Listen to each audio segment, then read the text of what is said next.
Hi, I'm Dana Hokana. I'm here with Kelly next, one of my favorite clients and friends, and her mare Lily. So we're recapping what we've learned and how we're going to finish a horse. Because everybody wants to know how you finish a horse. So this mare Lily has learned a lot, and now Kelly is putting the finishing touches on her. She keeps her at home, does it herself, and she's needing those last, that last 20%, right? And so let's just recap. Because all of these phases of her training, we're going to have to maintain and go back to and go back to and go back to. And that's part of the value of putting a good foundation on a horse. You can go back to that foundation, go back to that moment. So we start with body control. We layer the ability to take her face, take her here or there, body control. We then use our exercises that we've learned and all that body control to collect and balance her. Right? Balance her between the reins, have her lift and flow when you lope, have a frame, a headset, get her face. We balance her and collect her. Then we refine that. Is she running off, leaving? Is she staying? Is she locking in? Is she staying in a gear? Is she being obedient? And we refine it, paying attention to, is she willing to your leg? Is she mad at your leg? Is she uncomfortable somewhere? Is she out of balance? So we teach body control to great depth. We then take body control and we balance and collect our horse with it. Then we very carefully pay attention to where we're at and what we've done with them, right? Then with your horses, you started putting them in a bridle. And through all that body control and all that exercise, we would do circles, rectangles, counter canters, squares, whatever you want to do, straight lines.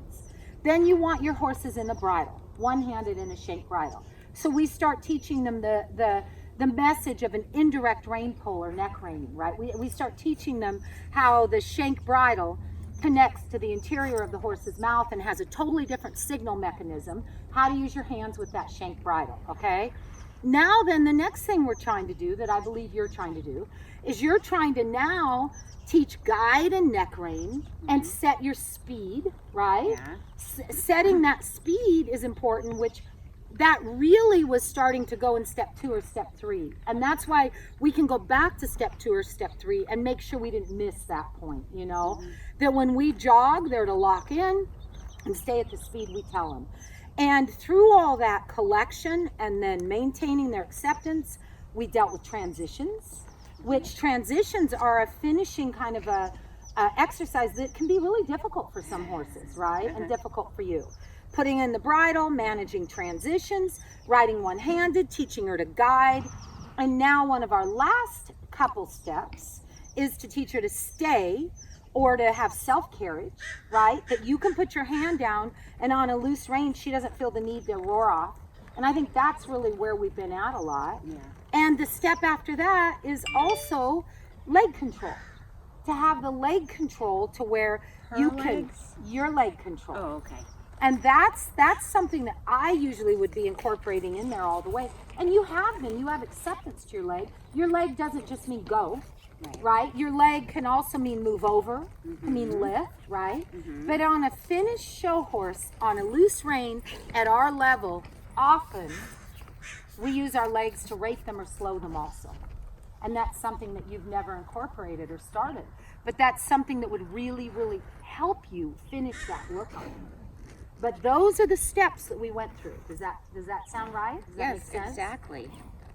But I have a question. So I always wonder at home when I'm riding and I go to move her over, use my legs, whether I use them both to collect her or I use one to move her hip. I always have to pick up on my reins and hold, so I wonder in the future when I have slack in my reins, how am I going to be able to apply my legs without her going forward? Exactly. And that's maybe a piece that you training her at home, had she been trained here, I would have put on her. And maybe that was a lot or above you, or we've been just still focusing on maybe 1, 2, 3, and 4 of those steps. But that is part of that leg control. That's next. That leg doesn't mean go always, but it can mean go. Leg can mean move over, lift up, slow down. You need to be able to put your legs on her and have her respond to your cues without shooting out the door, right?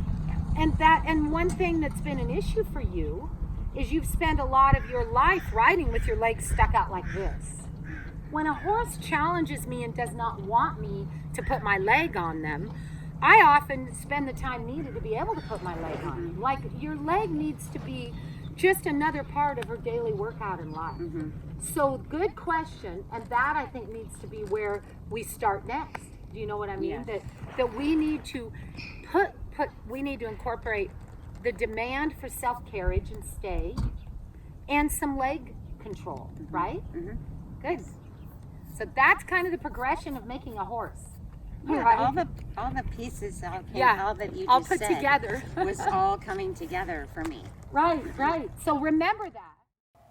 I hope you enjoyed that training tip, and I know that there's good information that can help you and your horse to be the best you can be. Please check out my website at hokana.com